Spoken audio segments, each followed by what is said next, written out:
Jóvenes estudiantes, muy buenas tardes y bienvenidos al curso de Historia Universal. Les habla el profesor Ronaldo Cotera. El tema que vamos a trabajar el día de hoy es la continuación de lo que ya veníamos trabajando anteriormente, la Segunda Guerra Mundial.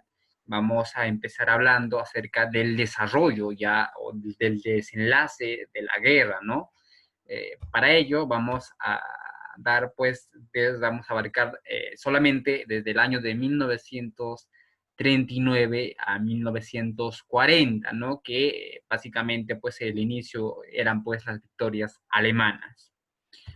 Eh, el plan de invasión a Polonia, pues, o la guerra, la Segunda Guerra Mundial, se da pues inicio con la invasión a Polonia, ¿no? Al cual se le va a denominar como Caso Blanco.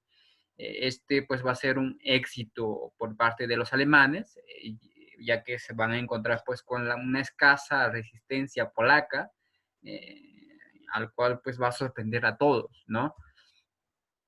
Este triunfo se debe sobre todo a la táctica de la guerra relámpago, ¿no? La guerra relámpago, lo vamos a ver más adelante, consistía pues en el uso combinado de las fuerzas en un determinado orden, ¿no? Primero, lo que hacían en la guerra o en la guerra relámpago, pues es bombardear al enemigo con artillería y aviación. Luego se desbordaban sus líneas y se rodeaban con carros blindados y fuerzas mecanizadas. Finalmente, la infantería pues limpiaba el terreno, ¿no? Días después, tal y como se había pactado, la Unión Soviética ataca e invade a Polonia, ¿no? Entonces, este pues va a ser el primer hecho o el primer suceso, el cual va a desencadenar la Segunda Guerra Mundial.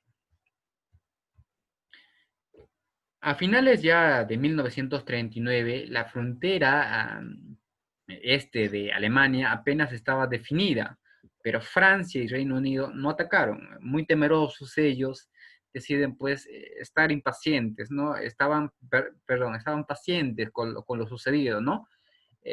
Los aliados pues van a preferir esconderse tras las fortificaciones de la línea de Maginot y dejar la iniciativa bélica a los germanos, mientras el Reino Unido se concentra con su cuerpo expedicionario cerca de Bélgica. Todo esto se limita a bombardeos de artillería y pequeñas escaramuzas, es la llamada guerra en broma. Mientras tanto, la URSS aprovechaba para atacar a Finlandia. La guerra ruso-finesa se va a convertir en una humillación para el ejército rojo. El pequeño ejército finlandés va a resistir y va a contraatacar eh, a los enfrentamientos que venían suscitándose, ¿no? Finalmente, la abrumadora superioridad material de los rusos va a decidir pues la victoria sobre, sobre los finlandeses, ¿no?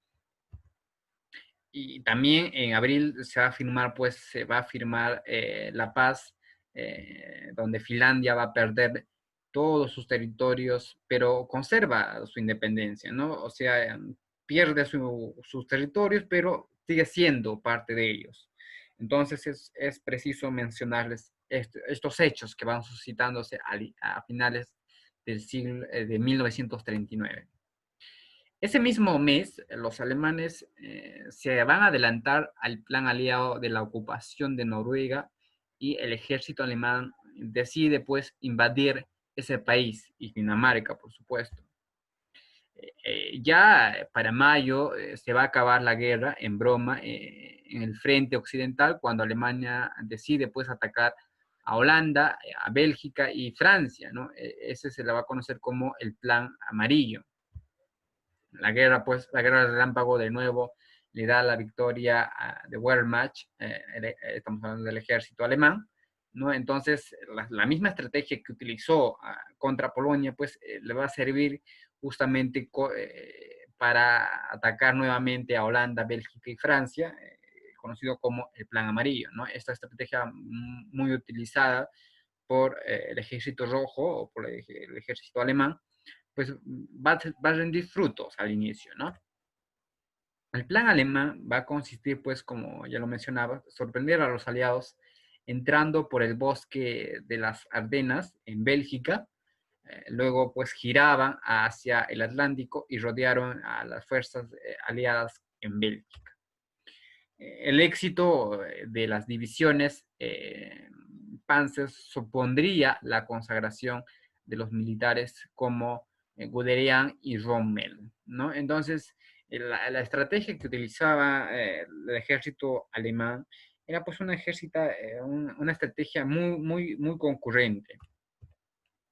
Ahora vamos a ver que el ejército francés, que era superior al alemán tanto en número de soldados como en número de carros de combate, es vencido en poco más de un mes. Es decir, para los alemanes no importó o no tuvieron en cuenta el hecho de que los franceses pues tuviesen más armas, más soldados. No tuvieron en cuenta ese punto. ¿No? Eso pues a la larga nos lleva pues a una reflexión que podemos hacer sobre que el número no importa cuando la estrategia es buena, ¿no? Los franceses van a fallar al distribuir sus fuerzas sin contar con la posibilidad de que los alemanes van a atacar pues por donde lo hicieron, ¿no? Y sobre todo van a dispersar sus carros de combate entre las unidades de infantería, al contrario de los alemanes, ¿no? Que los concentraron en poderosas divisiones Panzer. Cuando ya todo estaba decidido, la Italia de Mussolini entra en guerra al lado de Alemania, pero una desastrosa campaña, el ejército italiano es detenido por las fuerzas fronterizas eh, francesas de los Alpes, ¿no? Como les mencioné, Francia también formaba parte de el conjunto de lo que vendría a ser los ejes, ¿no? Pero no va a tener tanto éxito como lo va a hacer Alemania, ¿no? Al inicio. Ya para el 22 de junio, los franceses pues estarían firmando la capitulación en el mismo vagón de tren en el que en 1918 los alemanes firmaron la rendición final de la Primera Guerra Mundial. Fue la perfecta significación de la venganza, ¿no? Mientras tanto, en el este, la URSS, la Unión Soviética, aprovechaba para invadir los países bálticos. Entonces, como habíamos visto, o como ustedes ya sabrán, en la Primera Guerra Mundial, pues, se daba el mismo hecho, ¿no? Pero las condiciones eran totalmente diferentes. Encontrábamos, pues, a una Alemania que tenía que aceptar eh, algunos tratados, algunas cosas que se le imponían, ¿no? Ya para este año, entonces, se va a ver, pues, otra cosa, ¿no? Vamos a tener un contexto totalmente invertido, por así decirlo, ¿no? Van a tener los papeles invertidos.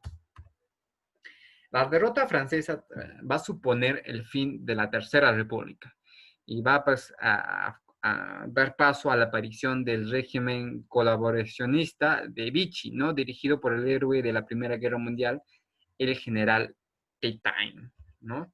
Mientras los británicos, encabezados por su carismático primer ministro Winston Churchill, deciden continuar la guerra.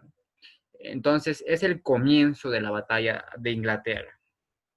En la lucha entre la aviación alemana, la Luftwaffe y la aviación británica, la RAF, para lograr el control del aire, asistimos al duelo aéreo entre las cazas de Spitfire británicos y los Messerschmitt 109 alemanes, ¿no? El fracaso de la aviación alemana dirigida por Hermann Göring obligará pues a Hitler a desechar su plan de invasión de Gran Bretaña. La operación, a esta se la conoce como la Operación de León Marino. El general de Gaulle organizaba desde Londres a las fuerzas francesas libres que no aceptaban pues la soberanía de la Francia de Vichy, ¿no?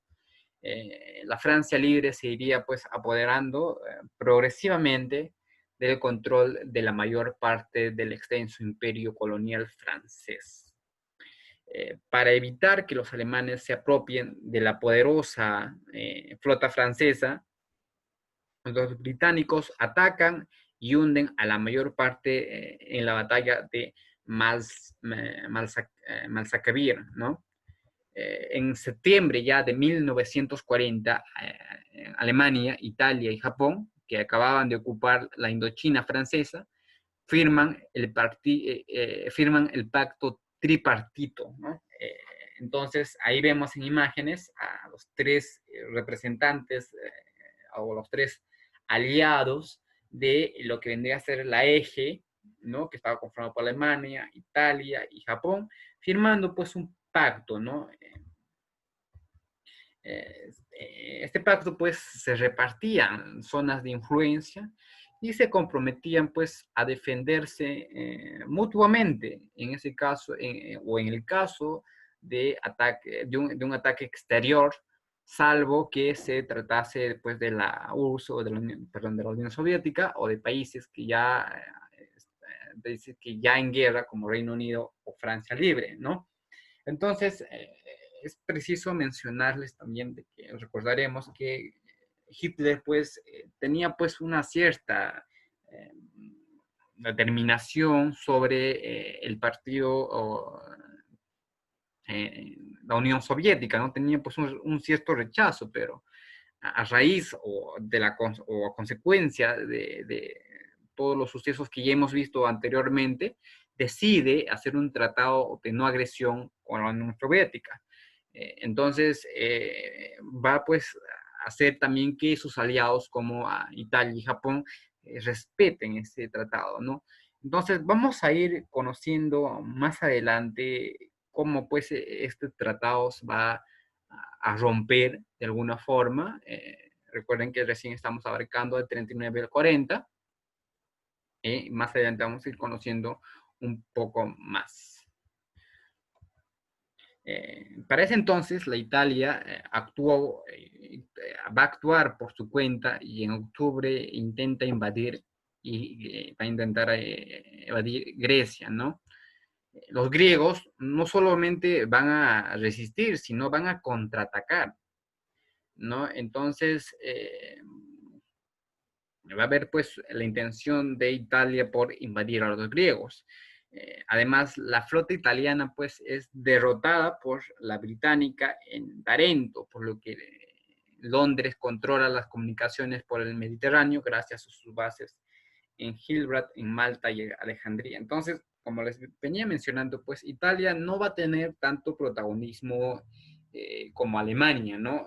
Vimos que Alemania, pues desde un inicio, va pues a tener una victoriosa, incluso me atrevería a decir de que va a ser pues Alemania como el papá de Italia, ¿no? Que va a estar ahí defendiéndolo, apoyándolo en las cosas que van suscitándose. Entonces, es sumamente importante este hecho, ¿no? Que Italia pues no va a haber una acotación por parte de los italianos, ¿no? Benito Mussolini no va a tener pues un aporte en la Segunda Guerra Mundial. Obviamente si estaba conformado, van a tener algunas victorias y eso lo vamos a ir descubriendo más adelante, pero como les menciono, Italia no va a tener mucha representación al inicio, no va a tener mucha presencia. Su presencia pues, va a ser muy limitada, muy ineficiente. Tomaba pues decisiones totalmente apresuradas. Y como lo que estamos viendo ahorita, ¿no?